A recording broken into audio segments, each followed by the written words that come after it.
Welcome in, welcome in. It is week one of the NFL season. Started on Thursday in full force here on Sunday. I am, of course, Matt Verderame. And of course, we have Iain MacMillan from BetSide joining us. We'll be doing this every single Sunday here on the Stacking the Box podcast stream. You can find it only on YouTube. As this, of course, doesn't have a whole lot of shelf life. Not going to be streaming this one on iTunes. Iain, how you doing this morning? I'm doing fantastic. I woke up. It's like Christmas morning. It's a beautiful thing. Football is here. We're an hour away. I can't wait. I'm with you. I always sleep in on Sundays because that way I don't have to wait as long for football. So I timed it well. I am ready to go. I am excited. Look, let's jump right in. The first game we wanted to talk about, and for people who obviously this is brand new, so just kind of explain how we're going to do this. We're going to go through every game. And we're going to talk about our favorite bet for the game. Each game, we're going to talk about 3-4 minutes. We'll zip through. Obviously, comment if you have thoughts as we go through it.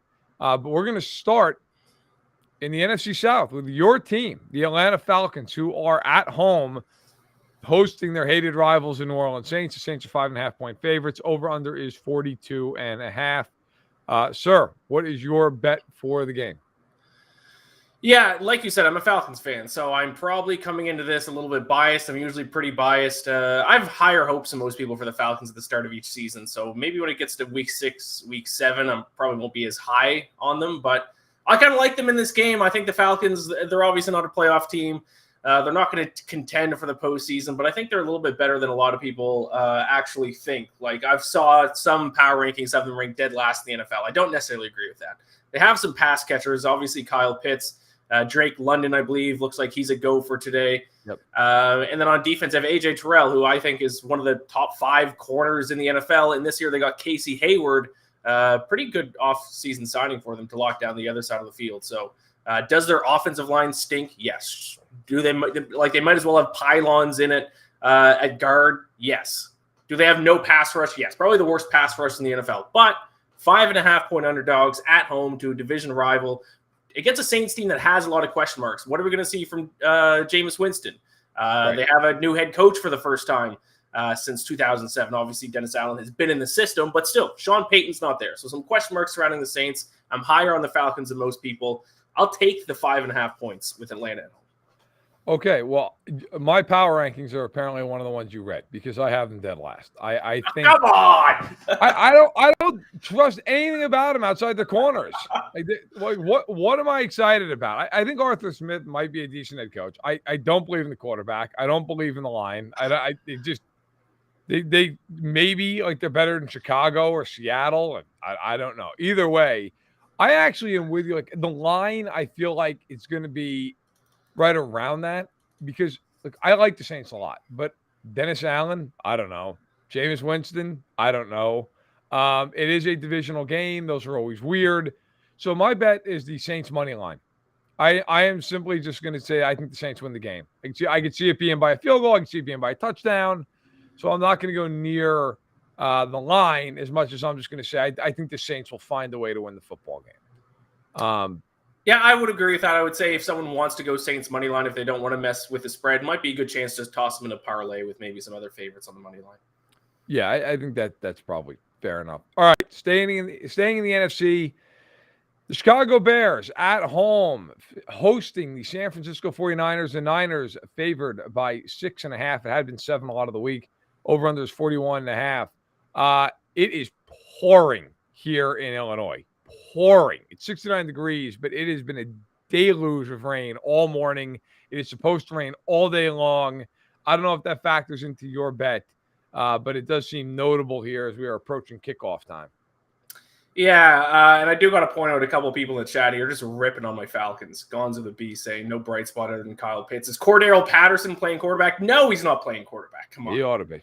But no, and this is a common theme I'm going to mention throughout the shows that I place my bets as a big time sports bettor, not a professional sports bettor, but in the NFL I like to place them early in the week to hopefully get a better line than where they end up.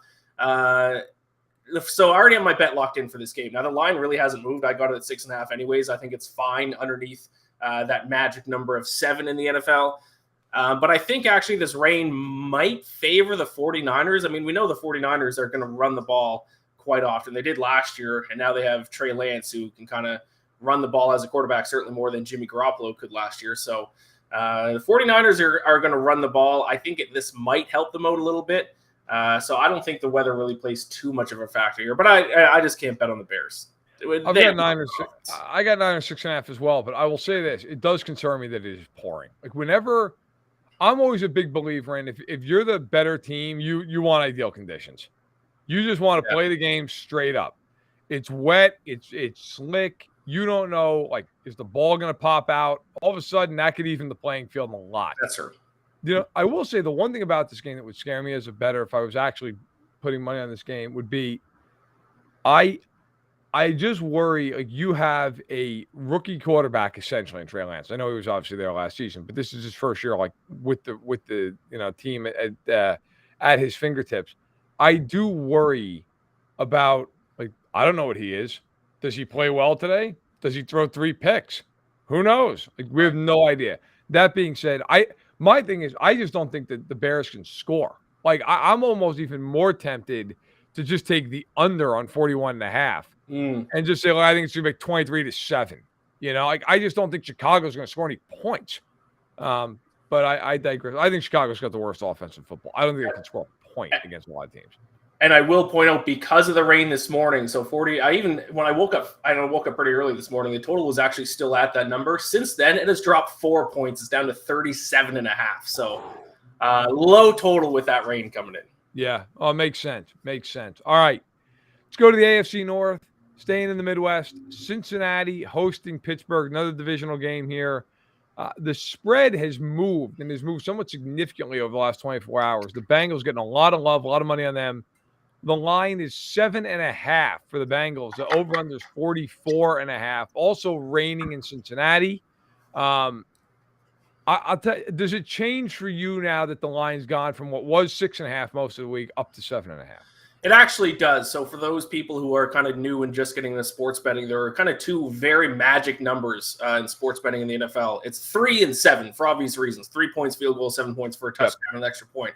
When it crosses that magic number, which it did with the Bengals this week, and I got the Bengals earlier at -6.5. I like that. When it crosses over to 7.5, and now it's more than a touchdown and an extra point, I think the value does slightly shift to the Steelers, especially with a little bit of rain going on there as well. So I'm on Bengals -7.5, but if you're going to bet it at I'm on the 6.5 here. If you're to bet it at 7.5, the value probably shifts over to the Steelers. Yeah, you know, I'm with you. Here's my thing with this game. I can't get past 6.5, 7.5, whatever. The quarterbacks. It's just such a vast disparity. And I trust Tomlin. I trust Pittsburgh's defense. I think Pittsburgh actually has really good weapons. Like, that's kind of the weird thing about Pittsburgh. Like, I actually do think between the receivers and Freiermuth, like, I do think they have players. Like, if Pickett ends up being really good, they actually could be good this year. My concern with them is they're not playing Pickett today. Right. They're playing Trubisky. And despite everybody's, like, odd campaign to talk about how great Mitchell Trubisky is going to be this year, Mitchell Trubisky sucks. Like, I don't know if anybody happened to watch him all those years in Chicago. I did. I was in the press box for some of those games in Chicago. He's not good. He is the quintessential, he's great to have as a backup. If you need him to start a couple games in a pinch, like, you could do a hell of a lot worse. But if you need him to start and rely on him for a long period of time, it's not ideal. Like, if Kenny Pickett comes out and becomes a very good player for them, then it's great. It's great. Then you've got Trubisky, and you can feel good about that. But I don't feel good about that today. And I don't feel good about either. Like, the one thing with the Steelers defense, I like their defense a lot. I do not trust their corners. Who is guarding Cincinnati in this game? Cam Sutton? He's like the best corner on the team. I don't trust that. So I think Cincinnati's still going to cover the number, even though it's jumped up a point. Let me ask you a really quick question here, because Jonathan Wynot brought this up. Trubisky might not be great. Better than Roethlisberger, though. Does Roethlisberger look bad last year? Roethlisberger was awful. Roethlisberger was basically a corpse with an arm. That's not an unfair point. The only thing I would say to that is Roethlisberger at least knew the offense like the back of his hand and could get them in and out of plays. Trubisky's not doing that. Like, if they're in a bad play, they're screwed. They're running it. I remember that argument when the Broncos won the Super Bowl with Manning when he was a shell of himself. And a lot of people the following year were like, well, who cares that they're going to Trevor Siemian because look how bad Manning was. It's like, yeah, but he's still got the intellect of Peyton Manning. The ball's going to go to the right spot every play. He's going to get them into the right plays. That's not going to happen with Trevor Siemian, and didn't, and they haven't been to the playoffs since. All right, back to the NFC side of things. Detroit, everybody's darling, the Hard Knocks favorites. They are at home against Philadelphia. That line has been cruising toward Philadelphia. It was 4 most of the week. It is now 5.5 for the Eagles. 48.5 over under. Of course, the game not impacted by weather. I don't know about you. That line is a little large for my taste. Now, also, it is because the Lions are missing a bunch of guys on the interior of their offensive line, which is a death sentence against Philadelphia's defensive front. That's why the line has moved so much. How do you feel about the line going up and your bet on the game? Yeah, so I got Eagles -4 early in the week, up to 5.5. Actually, still like the Eagles at this number, mainly because of the point that I brought up earlier. It doesn't pass a key number as of yet. Obviously, if it were to go all the way up to 7, that's a different story. But I'm still comfortable with the Eagles at this number, especially like you said, with the missing players on the Lions. I think Jordan Davis might have a very good first NFL game in his career today. But yeah, I'm fading the Lions because the Hard Knocks bum. People are kind of high on them in the offseason. They like Dan Campbell, even though I don't think he's a good coach. Likable character, yes. Good NFL coach. Yet to be seen, but I don't necessarily think so. Lions are one of the worst teams in the NFL last year, statistically. Net yards per play is a big stat I looked at. They're like second last or third last. I'm not a believer in this Lions team. I like the Eagles a lot. So like I said, I got them at -4. I still like them at -5.5. So I took them at the Lions. I took it +4. I really love them at +5.5. So I feel good about that. I'm getting even more value. Look, I'm concerned about the injuries up front. That's a problem. Like, especially with Goff. Like, it's not like he's going to be buying time and that's not going to happen. It's not who he is. I am concerned about that. The reason though I do like the Lions, and especially now getting the extra 1.5, I think that the Eagles' offense is a little bit overrated. Like, we've kind of gone a little crazy with this. Look, they're going to run the ball well because they have Jalen Hurts, and they had the number 1 running offense in the NFL last year, largely because Hurts almost ran for 1,000 yards. I love the Eagles in terms of what they did this offseason. In fact, I wrote a huge piece on it, and I went inside the NFL or inside the Eagles and talked about why they made the decisions they made and what they did and how they did it. I think they had the best offseason in football. But I also think people tend to go a little crazy based off that stuff. Like, and by the way, the Eagles might win this game by 30 points. But I'm just talking for a grander scheme. Like, I've seen a ton of people pick them to win the Super Bowl. And it's like, I really like Jalen Hurts' upside. He was like the 20th best quarterback in football last year. We need to slow down a little bit here. Now, they might have the advantage of quarterback today, so they might run away with it. I'm taking the Lions because I do think they're at home opener. I actually like their offensive weaponry. I think they're going to be able to score a few points if they can block, which is my big concern because I think their offensive line, when it's healthy, is really good. The question is just going to be, can they hold up front? We're going to find out. But I do have them at +4 and a +5.5. I definitely feel like they're the value pick. We'll see if they can hold up. All right, opposite sides for that one. I like it. This game is one of the more intriguing games of the day. I'm fascinated by this. I will be watching this game at noon Central. Miami at home facing the Fighting Bill Belichick's, the Flying Elvises, the New England Patriots. The spread is Miami 3.5. It's been 3.5 all week long. Over under 46.5. Now, it's going to be good weather. It's going to be hot, 91 degrees, but it's going to be crystal clear. I am very intrigued by this game for many reasons. Not the least of which is you get Tua against Belichick. Now, the Dolphins last year won both games against New England. They won to start the year. They won to end it. Not great offensively, though, in either game. If you go back and look, Miami really did nothing offensively in both those games. They were able to win. Yeah. What is your bet on this game?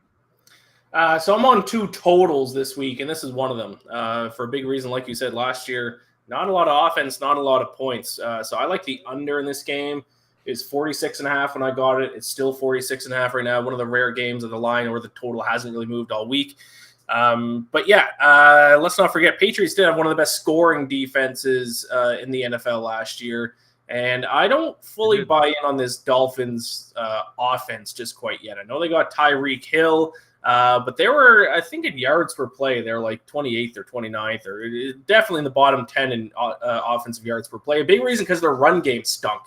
I know they got a couple of good running backs in the offseason, but I think it's more of an offensive line issue. I don't know. And also that we saw in the preseason, the Patriots starting offense. I know it is preseason and they only went out for I think like 6 to 8 drives or something, but they look terrible. The reports coming out is that they're a little bit out of sync. Obviously, they lost their offensive coordinator, Josh McDaniels, to the Raiders. I think that's going to play a big role. So I think Bill Belichick, if he's smart, and we all know he is, I think he's going to try to slow the game down, play good defense, run the ball, don't try anything crazy, and keep it pretty simple. And that usually lends to an under. So, by the way, before I even get to my pick, and that makes all the sense in the world. And if I had to go over or under, I would go under. I just think the game's going to be right at about the total. I think it's going to be like 24-20 or something. Yep. I was just going through Twitter to make sure I'm not missing any breaking news for the show here. It is, if you look, there's a video of the water on Soldier Field right now. It is 3 inches deep. It is insane. Like, by the way, they just put a brand new field down there, a brand new batch of turf. So whether or not, I'm not a grass expert, but is it absorbing the rain? Who knows? It doesn't look like it. That is going to be a very interesting game to watch. As I'm telling you, I'm about 40 minutes outside Chicago. It is pouring. So there's something to keep an eye on, as is the my basement, to see if all of a sudden water starts coming in. All right, for the Dolphins game, I am taking the Dolphins money line, but I will tell everybody up front, this game might be the game I am the least confident in betting. I have a lot of concerns about Tua. And I know the Dolphins have had a campaign all offseason about how great he is, and everybody thinks he's great, and Tyreek thinks he's great, Mike McDaniel thinks he's God, and it's all this stuff. Whenever you have to tell me how great the guy is, right, I don't believe he's great. Right. Like you don't see the Bills and the Chiefs, like Josh Allen and Mahomes, they're unbelievable. Like, you know they're great. Like Andy Reid's not out there just banging a drum telling you how great Mahomes is. I worry that, like, it's almost one of these things like, hey, we got to pump him up. Like they made him a captain because you got to make him, you got to do that to pump him up. I worry that this game ends with like Tua throwing 3 picks and then losing because he just is completely befuddled by Belichick, who's at 6 months to game plan for this. I'm taking the Dolphins, though, because I think the talent disparity in this game is significant. I look at New England, and look, I love Matthew Judon. Okay, so we'll take him aside for a second. Other than Judon, who the hell's making the Pro Bowl on New England?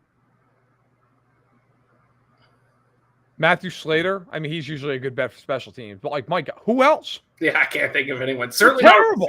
They're a terrible roster. Like, who? Kyle Duggar, man, like one of the safeties. They are horrific. I mean, if they didn't have Belichick coaching that team, they'd win 4 games. They're just not good. Now, of course, they do have Belichick coaching the team. But that is my concern, is it's going to be one of these things where they just don't have enough talent. So I'll take the money line, but I could see this game coming down to like a field goal from 50 yards on either side with 5 seconds left. All right.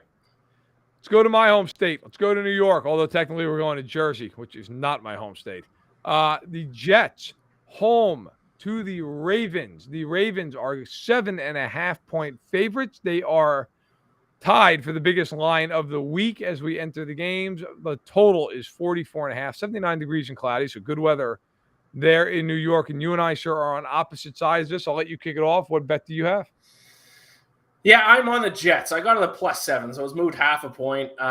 The obvious bet seems like the Ravens here, doesn't it? They're bouncing back. Lamar Jackson is back. They have a healthy roster. The Jets stink. The Jets have Joe Flacco. It seems like the obvious bet, but for me to lay A touchdown on a team on the road in week 1, I better have a ton of confidence in them. And I just don't necessarily have that confidence, to be completely honest. Will the Ravens win this game? Yes, likely.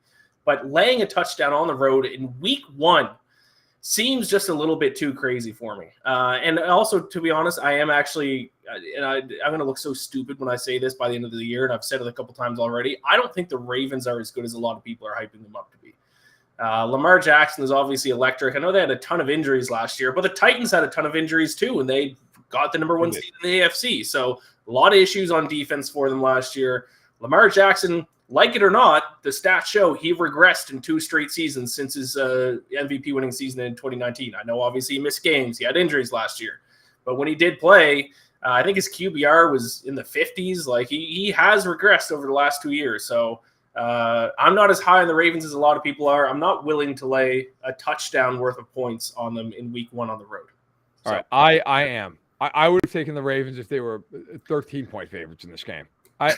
My feeling on the Ravens is, historically speaking, with Lamar Jackson, they are so against really good teams because I think they have to play a certain way to win.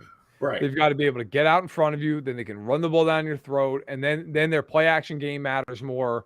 And defensively, if they get out in front of you, they'll blitz you to death. Now, with Martindale in New York, their old defensive coordinator, maybe that changes a little bit, but the Ravens, to me, are still the Ravens until proven otherwise. I think you're going to see a lot of aggression. The Jets are starting Joe Flacco. Their biggest weapon is a rookie receiver who's never played a snap in the NFL. Their offensive line is not good. Becton is out for the year. Dwayne Brown is now on IR because it's the Jets, and of course he's on IR. So now George Fant is going from right tackle to left tackle because they literally have nobody, and Fant spent the whole week saying to the media how much he hates the fact they had to switch back over. I think they are going to get annihilated. Like, this would be my lock of the week. I think they are going to get absolutely shellacked in this game. I could see this game being like 31-6. I just don't believe in the Jets, and I'm actually on the other side of it. I think the Ravens are really good. Now, I will say this. I think the Ravens in the playoffs are very different and very limited. I do not think the Ravens are going to the Super Bowl because they have you and me at receiver, okay? And when you get into a playoff game and you're playing Burrow or Allen or Mahomes or Herbert or whoever you want to throw in there, Wilson, you've got to be able to throw the ball. And this isn't a dig at Lamar, but like they're not a big-time high-octane passing offense. They're not. And my fear is when you get in the playoffs and you face really good teams that are doing everything they possibly can to stop what you're good at, you got a problem if you're Baltimore. Now you're in 3rd and 8, and you got to throw it. And it's like, hey, I hope Rashad Bateman can get open against double coverage, and you're done. Right. You don't have Stephon Diggs. You don't have Jamar Chase. You don't have Travis Kelce or Keenan Allen. So, but in the regular season against bad teams, they have hammered bad teams historically. So I will take the Ravens. By the way, do we know if Robert Saleh is a good coach? We don't. We do not. We know he's not a good head coach. And I have no idea if he can coach. It seems like defensive coordinators struggle when they become a head coach. I have no idea if he's a good coach. I like him. I've interviewed him before. He's a very nice man. I have no idea if he's a good head coach. I know John Harbaugh is a very good head coach. Yeah. So give me the Ravens -7. You can even make it like -17. Okay. A game that I don't know how to feel about this game, to be perfectly honest with everybody. And this is true, by the way, for the next game as well after this. Washington at home against the Jags, the Jacksonville Jaguars. Duval. Washington is a 2.5-point favorite. That line was 3 for a lot of the week. It has moved down to 2.5 as of a couple days ago. 43.5 is the total. Sir, your thoughts on a weird, not all that compelling in a lot of ways, interconference matchup? Yeah, I don't have too much to say. I have a general rule when betting on games involving 2 teams that I think are trash is just take the team that's getting the points. You might as well, because you don't really know what's going to happen, especially in a week 1 matchup, especially with Jaguars team that has a lot of question marks. We don't really know how bad they were last year. Like, how much of that was because of Urban Meyer? How much better are they going to be with Doug Peterson? Is Trevor Lawrence going to take a step forward? Because let's be honest, he did not have a good rookie season. And then you have the Commanders. We have the Commanders now have Carson Wentz as their quarterback. So I'm not a believer in the Commanders. Entering last season, they were supposed to have one of the best defenses in the NFL. They ended up having one of the worst defenses in the NFL. So it is truly a battle between what I think are 2 of the bottom tier teams in the NFL. I'll take I got Jacksonville a +3 earlier in the week. I like it quite a bit because that's right at that magic number of 3. 2.5 still. It's like, what are you going to do in this game? Like, I don't want to lay points on either team, so I'll just take the team that's getting the points. So I'd recommend Jacksonville. All right, for me, this was a very simple question. Two-pronged. One, how much better is Jacksonville simply because they have a head coach this year? I'm going to venture a guess and say 2 to 3 wins, literally just based off the fact that they don't have Urban Meyer stealing money in a ski mask on the sideline. That seems to be number one. Yeah. Number two, what do I believe in more? Trevor Lawrence having a much better season, because you're right, he stunk as a rookie, having a much better season, or Carson Wentz? So I took Jacksonville +3 because I don't believe at all in Carson Wentz. Carson Wentz is on his 3rd team in 3 years. There's a reason. There's also a reason that the Eagles ate $34 million in dead money just to get rid of him. Okay? There's also a reason that the Colts, who at the time had no illusions that they were going to be able to get a real good quarterback in there to replace him, after a 9-win season, we're like, you know what? Washington, you take him. We're cool with Sam Ellinger if that's what it means. We're fine. Get out. Okay? So now Washington, I just read an article the other day about how Washington thinks he's like their long-term answer. If Washington thinks that, they're even more delusional than I thought they were. He stinks. He's not good. Okay? And for those people out there who want to be like, well, you know, if you look at his numbers, yeah, believe me, look at his games. Look at his games. Numbers can be deceiving because he's asked to do nothing in Indianapolis. Last year, he was basically asked not to totally screw it up. And the second that they needed him to win a game, which, by the way, was week 18 in Jacksonville, he was a tire fire and got them blown out by just throwing pick after pick after pick. So I will take Jacksonville. By the way, not only to cover, I think Jacksonville is going to beat them.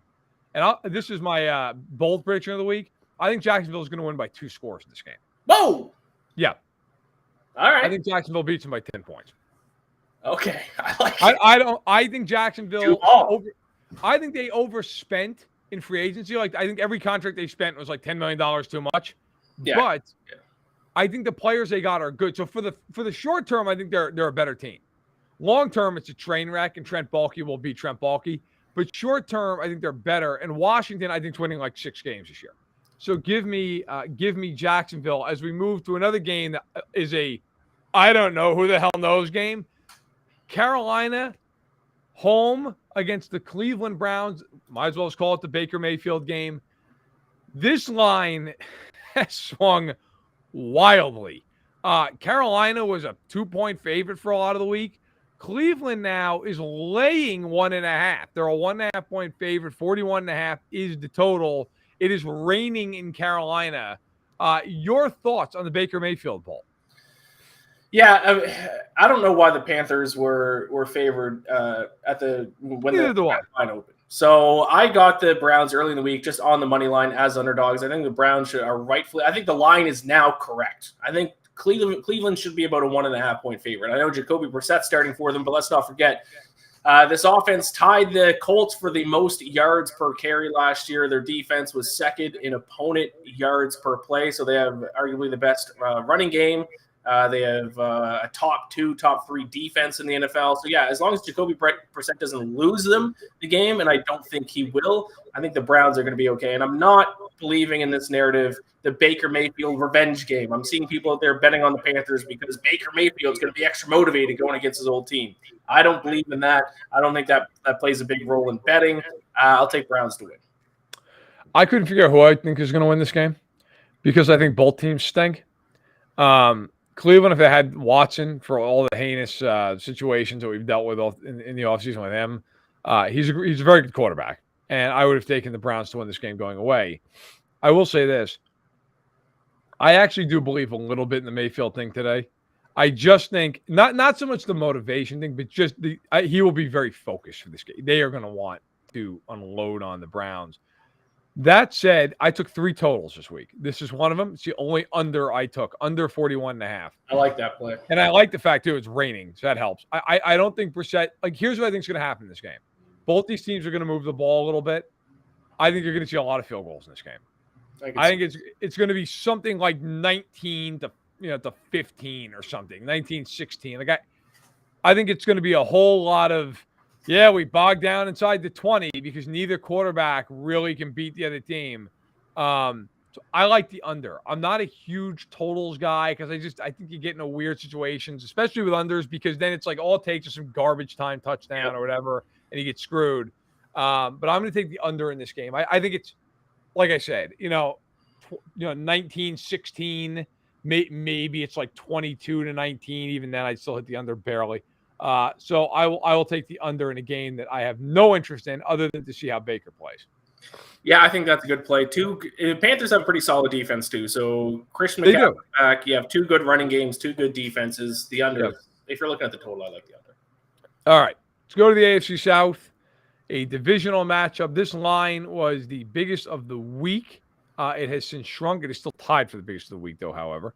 Houston, the Texans at home, opening up against the Indianapolis Colts, who have the longest week one losing streak in football. But yet the Colts are 7.5-point favorites, down from 8.5 at the beginning of the week. It is a 45.5-point total. And, of course, it's a roof, so you don't have to worry about the weather. Sir, you and I are on the same wavelength with this. What do you got? Yeah, it's a lot of the same points that I made in the Ravens-Jets game. As much as I Colts are actually my Super Bowl pick. But we're you're picking them to go to the Super Bowl? Yes. But also I am admittedly biased because now Matt Ryan's a quarterback. I'm obviously a big Matt Ryan fan, and I think the Falcons screwed him over, so I'm hoping for him to do well this year. But week one, especially in this game, it's a divisional game. Laying over a touchdown on the road, I just can't do it. That's too many points. It's over that magic number. So I'm on the Texans. I got them earlier in the week when it was up at 8.5. So I got a point of value compared to what looks like will be the closing line. I still like it at 7.5 because it's over that magic number of 7.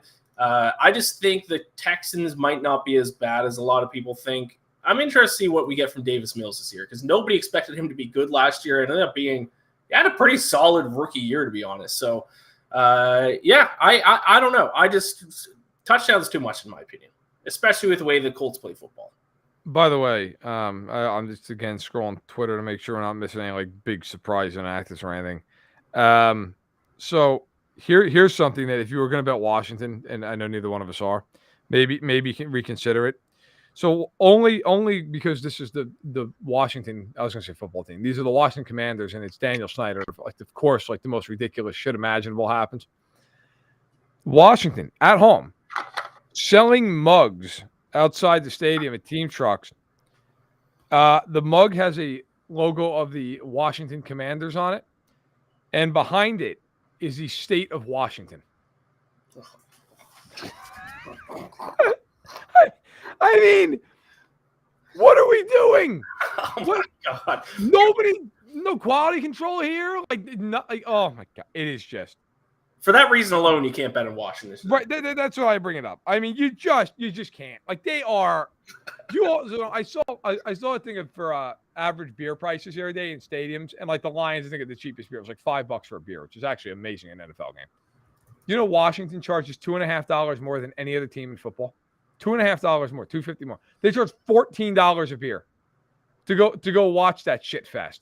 You imagine that? People should file a lawsuit down in Maryland. And I used to live in Virginia, by the way, for 2 years. Those fans are such good fans; they have just been destroyed. But in any event, I am with you taking the Texans 8.5. Look, this is easy for me. I take them at 7.5 too. I think the Colts are a much better team. I think the Texans are a little undervalued. I think the Texans are better than people think they are. I don't think they're good. I think they're better. I've seen people think they're going to win 2 or 3 games this year. I think they're going to be a 5-win team, maybe even get to 6. I do not think they're good. I do not think they're overly talented. I like Davis Mills. I'm interested in him. I think Lovie Smith will bring a professionalism to that franchise that it desperately needs. My other thing is I like the Colts, not quite as much as you. I like them to win the division. But I don't think – like the Colts are not an explosive team. The Colts are not going to score 35 points most weeks. That's not who they are. They're going to run the ball. It's going to be a stay-on-schedule team. They're going to play defense. So I think you have a game that I could even see being a backdoor cover where it's like 24 to 10 all game, and then Houston sneaks in a touchdown at the end. I could see it being like that. So I like Houston a lot to cover the spread here. I think the line is too high. I do have to say real quick, Ryan Matheson in the chat says, LOL, the same Matt Ryan that threw away so many games the past 2 seasons. The Falcons were smart to shop the market. How dare you?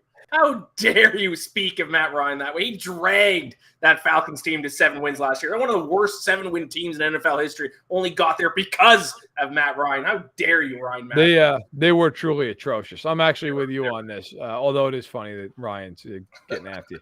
Must be all right. So now we go to the 425 slate. By the way, I think it was Mighty Sphinx asked earlier which Week 1 game is the most interesting. It's not a great Week 1 slate. It's a great 425 slate. I think for me, I'm watching Miami and New England. I'm just fascinated by that game. Just fascinated to see what happens. Otherwise, Detroit and Philly's kind of interesting. I mean, Carolina and Cleveland just for the train wreck. Yeah. So. All right, 425 slate, quartet of games. We start in Tennessee, in Nashville, where the Titans host the Giants. Tennessee laying 5.5 points. It is raining in Tennessee. The over-under is 43.5. Sir, I know you have a money line bet here. What do you got?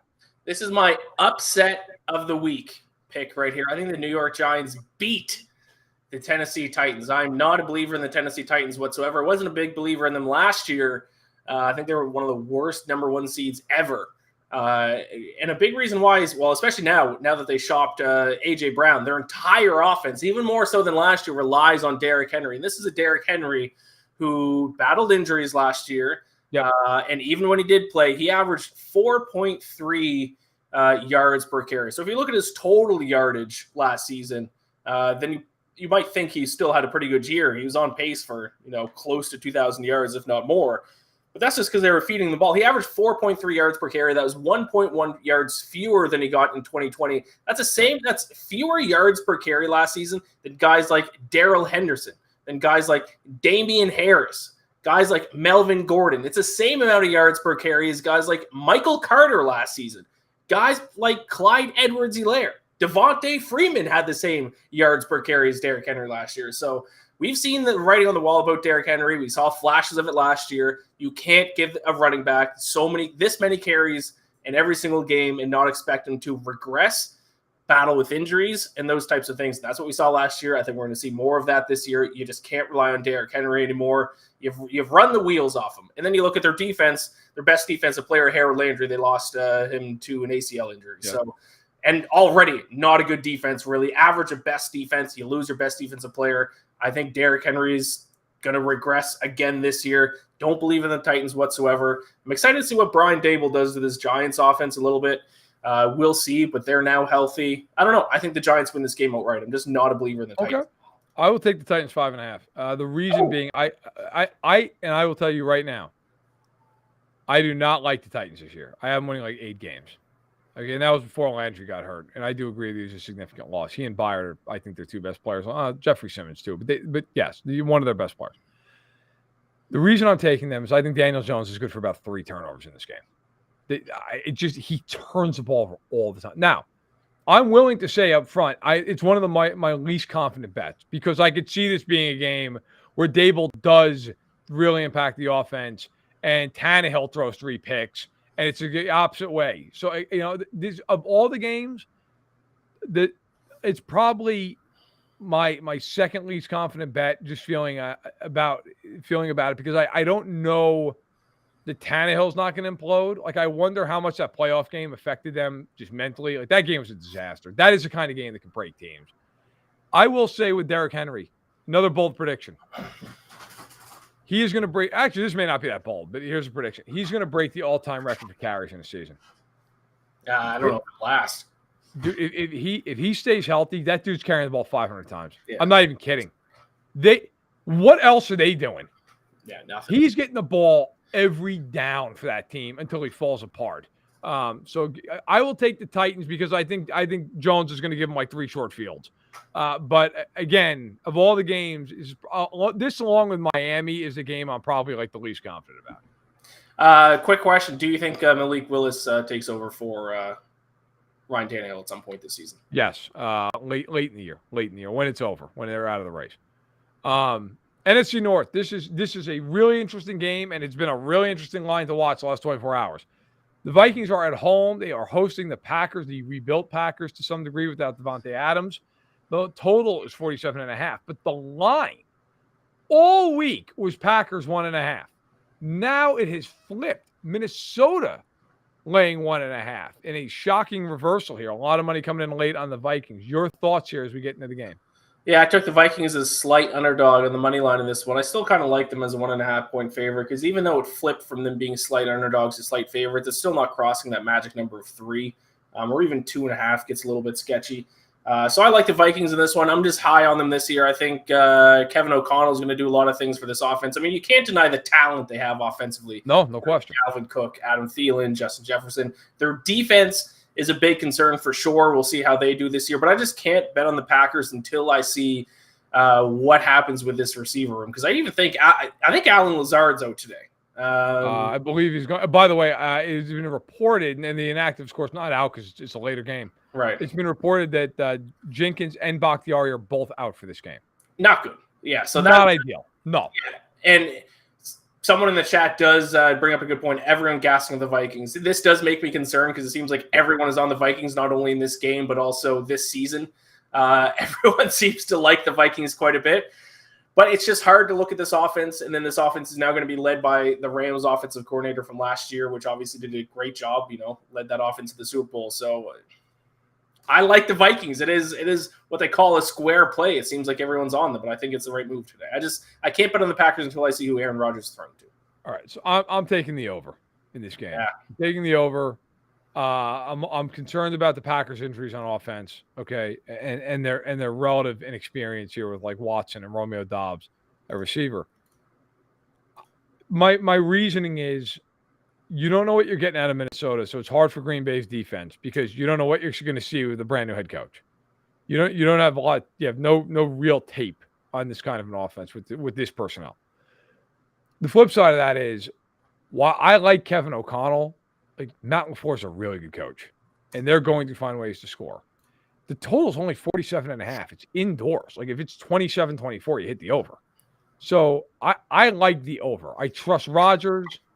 I think like that, and Ready Whip in the chat says, Rodgers has been throwing at nobody's his whole career. I mean, look, he's had some guys, but like there's also been plenty of years where they've not had a great receiving core and they've been fine. Like I just think this is going to be one of these games where like it's going to come down to the end. I couldn't pick who I think's going to end up winning. I think in my fan side of picks on Thursday, I think I took the Packers, but I think it's going to be a really close game either way. I will take the over. I will take the over. What is it? 47.5. All right. Arizona, the Cardinals, one of the busier teams this offseason. I think that's a fair statement. Hosting my Kansas City Chiefs. The line just keeps moving.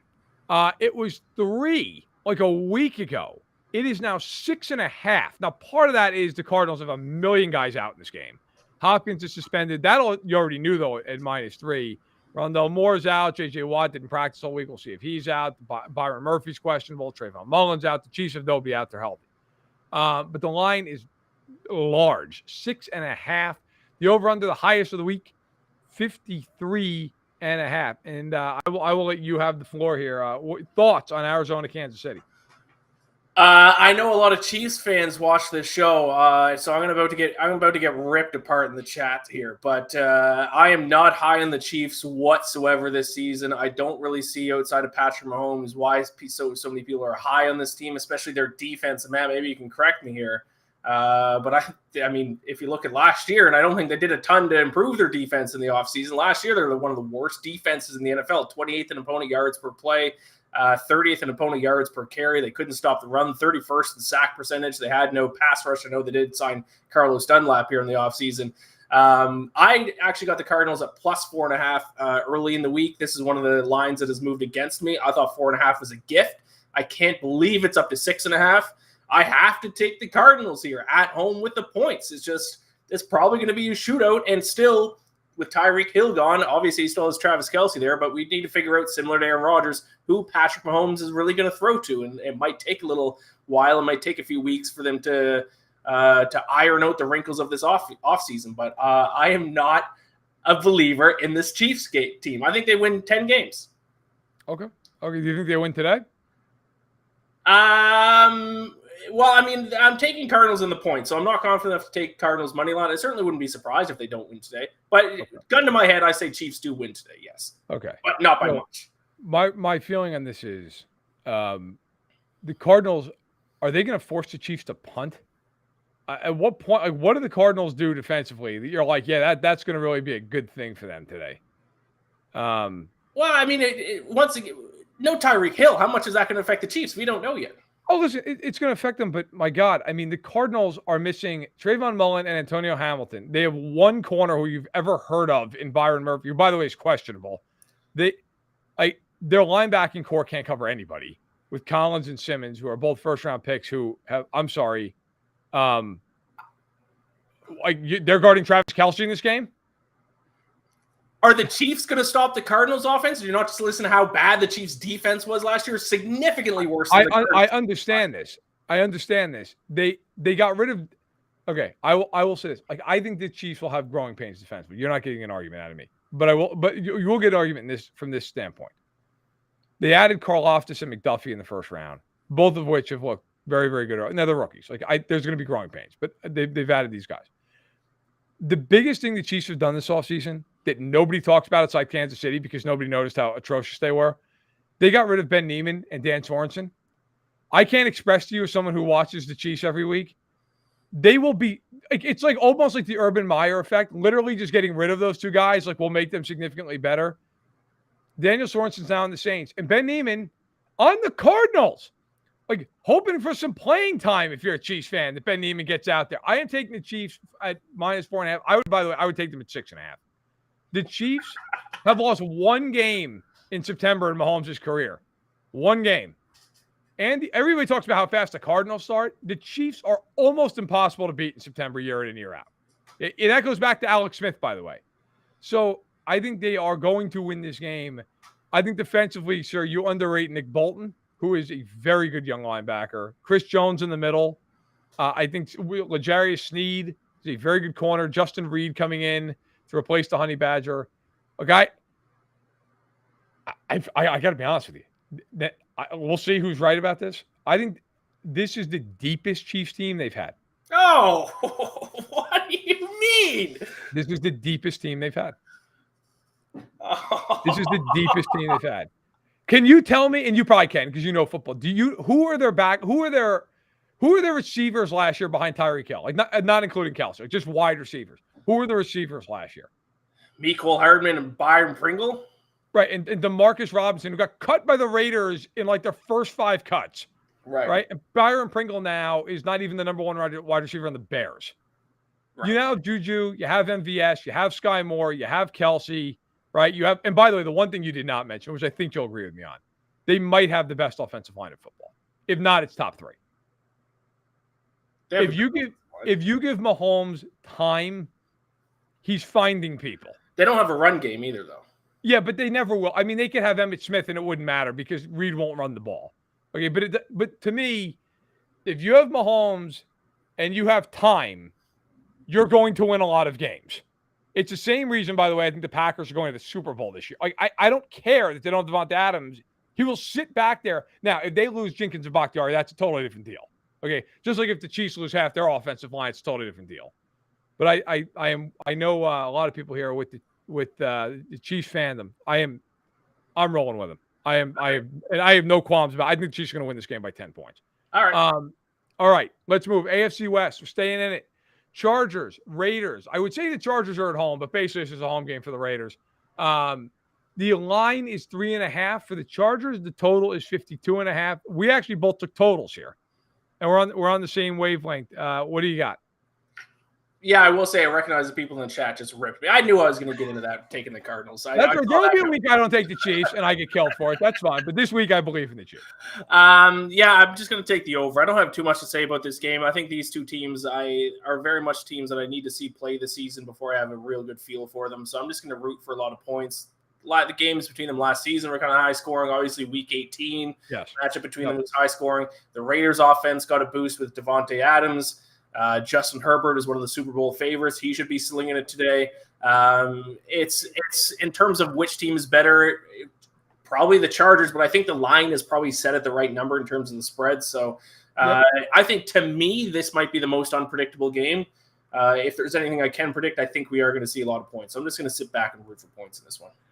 Yeah, I'm within the over. I'll be quick with this. Look, I think both teams have great weapons. J.C. Jackson's not there for the Chargers. I think that matters against the Raiders. For me, this is really simple. I just think it's going to be a game that could, probably is like 30-27. And I also will say this: if I had to take a spread, I would take the Raiders to cover the spread. I don't know that I think the Raiders would win, but I would take points in this game, especially 3.5. Like, I get the Raiders just having to cover a field goal. I feel pretty good about that, but I feel better about the over. I just think there's going to be a lot of points in this game. I don't think one defense is going to stop the other. We shall see. But I think both offenses are going to go up and down the field. My only concern is, can the Raiders block the Chargers? The Raiders' offensive line is atrocious outside of Colton Miller. Can they block? We're going to find out. All right. Moving to Sunday Night Football. Dallas at home against Tom Brady and the Tampa Bay Buccaneers. The line's been consistent, 2.5 for Tampa all week. 50.5 is the total. Sir, fire away. Yeah, I got the Buccaneers earlier in the week, -1.5. I still like it at 2.5. It's below that magic number of 3. I just can't trust Mike McCarthy, to be honest. I think he is by far the Nobody can. No, he's the worst head coach in the NFL, in my opinion. What I think is kind of the difference maker in this game is I think the Buccaneers have the significant defensive advantage specifically. I think the Cowboys defense was a little bit overrated last year. A lot of people gave them praise because they led the NFL in takeaways per game.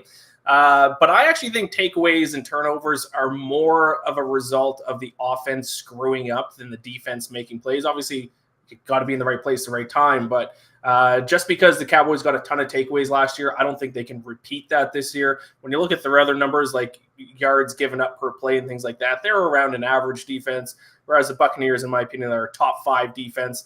They got some injuries in the secondary, I believe it was last season, so they should be back healthy. Offensively, I think it's a little bit of a rush or a wash. We'll see how the Cowboys adjust without Amari Cooper in their lineup this season, but I just think the Buccaneers are the better team, especially defensively, and I just can't bet on Mike McCarthy in a spot like this. So I'll take the Buccaneers laying the points.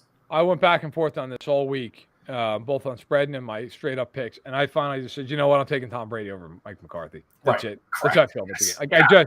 I'm not riding with Mike McCarthy against the greatest quarterback of all time. I will say, though, I think this game could come down to which offensive line handles the other team's front, because they're both beat up. Dallas doesn't have Tyron Smith. They lost La'el Collins in the offseason. I know they drafted Tyler Smith out of Tulsa in the first round. We'll see how that plays out. Tampa is beat the hell up front. Stinney's out. Jensen's out. Like, that is, to me, going to be who can block in this game. Whoever can block's probably going to win. But I'll take Tampa. And basically, what's a money line question at 1.5, right? I mean, you're essentially just saying who do you think is going to win. Now, the line's moved a little, but I will take Tampa at 1.5 in the last game. Monday Night Football, the Russell Wilson Bowl. The Seahawks at home in the Great Pacific Northwest taking on the Broncos. The Broncos favored by 6.5. Some books now it's up to 7, 6.5. The over-under 44.5. Weather's supposed to be very good. We're on opposite ends of this. Go for it. I'm taking the Seahawks in the points. I don't think they're as bad as a lot of people are making them out to be this season. There is one thing that I think the Seahawks can do this year, and that's actually run the ball. They're actually surprisingly one of the better running teams in the NFL last year, third in the NFL in yards per carry. And I don't think the Broncos are all of a sudden going to be a Super Bowl contender because they have Russell Wilson. Can Russell Wilson make more plays with Cortland Sutton and Jerry Jeudy than he could with DK Metcalf and Tyler Lockett? Like, he didn't look good last year. I don't think him going to Denver is now going to, make him as good as he was back in his prime. So Broncos should win this game. I think it's too many points. I got it at 6.5. If you can get it at 7, that's even better because that's obviously right on that magic number. So I'll take the Seahawks and the points. I think they're going to be not good, but they can run the ball. They should be able to at least keep it close, I think. I think Seattle sucks. I think they might be the worst team in football. Geno Smith is not beating Russell Wilson ever. I am taking Denver. I'm swallowing 6.5. I don't care. I have no reason to believe that Seattle is going to beat Denver in this game. Now, that being said, week one's weird and stuff happens. And, you have to fact that is the one thing I think any bettor would tell you, and I'm certainly not a bettor, but anybody would tell you, like, week 1 is always a crap show. You just don't know. You think you know what teams are going to look like, but you don't. Who the hell thought the Bengals were going to the Super Bowl last year? Nobody saw that coming, right? So you don't know what's going to happen. My feeling is I just don't trust any unit on Seattle other than the receivers. I think they're horribly hurt by who's quarterbacking the team. So I am rolling with Denver to cover.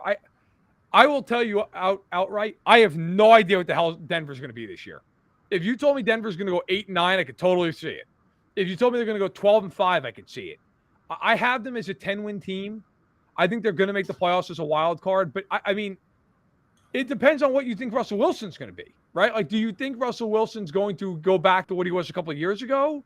Or are you in the camp that says, look, I think he's kind of on a slope downward and his legs aren't what they once were? I kind of feel the latter, but I think he's still good enough that they'll be good this year. I think the back end of that contract could be a nightmare, but yeah, we'll see how it shakes. I also think Denver had no choice. What are you going to do at that point? You acquired him. You're going to pay him. I'll take Denver 6.5. But, sir, this has been a lot of fun. I enjoyed doing this. Hopefully everybody enjoyed this in the chat. If you could, just give it a thumbs up, give it a like, give it a comment. Really would appreciate it.